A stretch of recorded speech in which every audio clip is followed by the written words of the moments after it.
Hi friends, welcome to my channel. ఈరోజు మనం onion pakodi ఎలా చేసుకుందామో చూద్దాం. మనం ముందు శనగపిండి తీసుకొని ఆనియన్స్ని పొడుగ్గా కట్ చేసి పెట్టుకోవాలి. దాన్ని ఈ శనగపిండిలో వేసేసి ఉప్పు, కారం, కొంచెం టేస్ట్కి అల్లం వెల్లుల్లి పేస్ట్, మీకు కావాలనుకుంటే వెల్లుల్లి రెక్కలు తీసి వేసుకోవచ్చు. కొంచెం కచ్చపచ్చ దంచుకొని వేసుకోవచ్చు. తర్వాత అందులో ఉప్పు, కారం ఆనియన్స్కి పట్టేలాగా మంచిగా కలుపుకోవాలి. మంచిగా కలుపుకొని తర్వాత తగిన నీళ్ళు పోసుకోవాలి. మంచిగా నీళ్ళు పోసుకొని మంచిగా మిక్స్ చేయాలి. ఇది గరిటెతో తిప్పితే సరిగా ఆనియన్స్కి మిక్స్ అవ్వదు. చేతితో కలుపుకుంటేనే మంచిగా వస్తుంది. సో కొంచెం గట్టిగా అయ్యేలాగా కలుపుకోవాలి.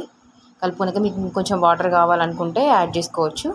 తర్వాత దాంట్లో కొంచెం సోడా వేసుకొని పక్కన ప్యాన్ పెట్టుకొని ఆయిల్ వేడయ్యాక ఆనియన్స్తో వేసుకోవడమే ఆనియన్ బజ్జీ. ఒక టేస్ట్ చూడండి. ఉప్పు సరిపోకపోతే ఇంకొంచెం ఉప్పు యాడ్ చేసుకోండి. అంతే, రోస్ట్ కలర్ చేంజ్ అయ్యే వరకు ఉంచుకోండి. సూపర్ టేస్ట్ వస్తుంది. ఇది త్వరగా చేసుకోవచ్చు, 5 minutesలో అయిపోతుంది. ఆ తర్వాత పక్కకు తీసుకొని మంచిగా తినేయచ్చు.